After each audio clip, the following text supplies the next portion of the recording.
Hoje nós vamos falar do El Niño e os impactos que podem trazer ao Brasil como um todo, e também vamos falar do que pode estar impactando aqui o setor de energia elétrica, o setor de saneamento, o setor agro. Vamos entender então os impactos possíveis e os exageros que existem em diversas matérias pela internet. Então, primeiro vamos falar das características climáticas do El Niño, para depois a gente entender aqui os impactos dele. Então, um dos pontos mais característicos é o aquecimento do Oceano Pacífico, aqui na zona equatorial. A gente pode ver que existe esse aquecimento aqui. Existem três condições climáticas: a que a gente pode chamar de condição neutra, onde existe uma circulação ascendente de ar no Oceano Pacífico. Você pode ver que o fluxo aqui é mais intenso para forte, a circulação Walker, né? Então, esse aqui seria a neutra. E em intervalos de 2 a 7 anos ocorrem, alternando entre si, o El Niño e La Niña. Então, esses efeitos climáticos aqui que seriam os atípicos. Nós estamos agora saindo do La Niña para entrando agora no El Niño, e aí a superfície do oceano aquece e inverte a circulação do ar atmosférico. Olha só, pode ver que existe um impacto aqui bastante forte para baixo. E aí existem algumas regiões que existe o aquecimento nas águas e outra acaba acontecendo os resfriamento. Mas de modo geral é um clima mais quente. O La Nina, ele basicamente é parecido com o cenário neutro, né? Só que ele ganha mais potência, então ele fica mais potencializado aqui. A gente pode ver, ó, a circulação ganha mais força para cima. Isso aqui também influi, deixando as zonas do Equador mais frias, e aí também impacta todo aqui o restante do planeta. Então vamos ver agora os impactos do El Niño. E segundo esse Instituto Internacional, nós temos aqui os fenômenos característicos do El Niño e La Niña. Eles tendem a se desenvolver entre abril e junho, eles atingem o pico entre outubro e fevereiro e duram de 9 a 12 meses. Porém, eles podem persistir por aproximadamente 2 anos. A gente viu a La Niña persistindo aí recentemente. Eles recorrem de intervalos de 2 a 7 anos. Dando uma olhada nos impactos no clima do Brasil que o El Niño vai nos proporcionar, a gente vê que praticamente o Brasil inteiro fica um pouco acima da média em termos de temperatura nesse inverno 2023. Tem alguma região que vai ficar neutro, praticamente na média, e um pouquinho aqui no sul abaixo da média, e essa região aqui bem acima aqui então da média, né? Então, de modo geral, nós teremos um inverno mais quente, infelizmente. Eu que gosto de temperaturas mais frias. Mas enfim, isso aqui também impacta as empresas do agro, por exemplo, tem que ficar atentas, são as que seriam mais aí, estão mais se importando com isso. Então vamos agora ver o impacto do El Niño nas chuvas no Brasil, que ainda é mais importante. As chuvas vão importar não só para o setor agro, mas também para as empresas de energia, para as empresas de saneamento. Afeta o PIB de uma forma brutal se a coisa der muito ruim, né? Então é muito importante ficar de olho, mas vamos por partes, né? Vamos começar com as empresas de saneamento. Óbvio, as empresas que estiverem nessa região, a gente vê aqui que o norte, o nordeste também, uma partezinha, vai chover abaixo da média ou muito abaixo da média aqui. Então, se tiver empresa de saneamento por aqui, realmente vai sofrer um pouco. Porém, as empresas que estão listadas na bolsa e também onde tem o maior PIB do Brasil está tranquilo. A gente vê que a região aqui, ó, sul e sudeste está tranquilo em chuvas. Nós temos até a parte do sul aqui, ó, chovendo acima da média ou um pouco acima da média, parte do sudeste acima da média, outra é neutra aqui, né? Então tá bem tranquilo. A gente vê que para a Copasa, que não estava tendo crise hídrica, vai ser neutro, para a Sanepar vai ser até positivo aqui, né? Para a Sabesp também.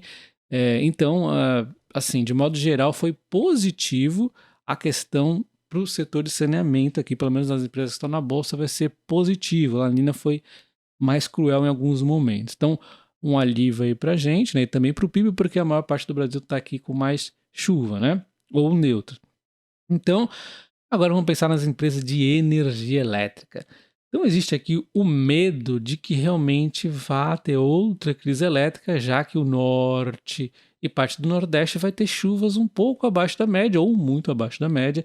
E aí fica aquela preocupação, será que a gente tem que ver então quais empresas têm hidrelétricas nessa região para ficarmos aí mais preocupados com ela? E a resposta é não. Eu já fiz um vídeo explicando tecnicamente como funciona o controle aqui da crise hídrica no Brasil, mas eu não vou entrar em detalhes agora. Eu vou falar o seguinte, que no Brasil existe um compartilhamento de risco. Então, a partir de hidrelétricas, se eu não me engano, a partir de 30 de potência, as hidrelétricas já estão encaixadas aqui no MRE.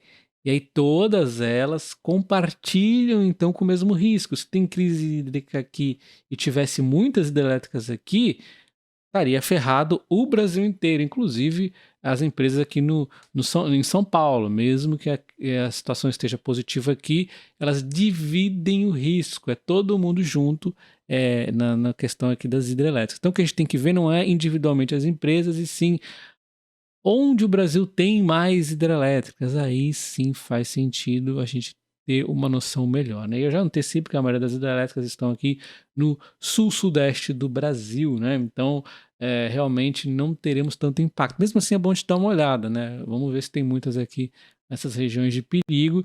E a gente pode ver então aqui no mapa, olha só. Aqui está a grande maioria das hidrelétricas, tudo aqui ó, no sul e no sudeste. Aí tem algumas aqui realmente no nordeste, nós tivemos até alguns incentivos para isso, poucas no norte. Então aquela região de baixíssima chuva não vai ser tão impactante, mas aqui no nordeste tem algumas, né? Então a questão que a gente tem que se preocupar é a seguinte, obviamente eu não entendo detalhe de cada uma aqui, mas tem que ver as capacidades dessas hidrelétricas aqui. Então, óbvio, se tiver uma gigantesca bem no centro da crise hídrica, vai ser ruim. Mas também, né, eu sei que a gente tem muitas hidrelétricas grandes exatamente aqui no sul e no sudeste. Então, teoricamente, em termos de crise hídrica, óbvio, pode ter um pouco de impacto, mas vai ser bem mais suave do que foi ali na crise hídrica que nós tivemos há pouco tempo aí com a La Niña, né? Então, o El Niño aí vai ser bem mais suave com a gente, tá? Na questão da crise hídrica. A não ser que nós tenhamos um super El Niño, aí pode ter impactos maiores, né? A gente tem que reavaliar como é que vai ser. Segundo alguns especialistas, cientistas, a chance de tornar um evento forte em seu pico são de 56%, enquanto a chance de termos pelo menos um evento moderado são de aproximadamente 84%. Então, dependendo se ocorrer e o nível de intensificação e o quanto de tempo que vai ficar nesse topo aí do super El Niño, aí podemos ter impactos maiores. E sem contar que o próprio El Niño em si, ele dura de 9 a 12 meses, porém, como nós já vimos, eles podem persistir por aproximadamente 2 anos. Bom, então nós vimos ali que para as empresas de saneamento é super tranquilo, pelo menos as que estão na bolsa. Para as empresas aí de energia pode ter algum impacto, mas ela é bem melhor que, por exemplo, a La Niña, que nos trouxe a crise hídrica passada. Então, assim, é mais tranquilo do que ruim essa situação, bem mais para melhor, na verdade. E a questão do agro, precisa analisar caso a caso, tá?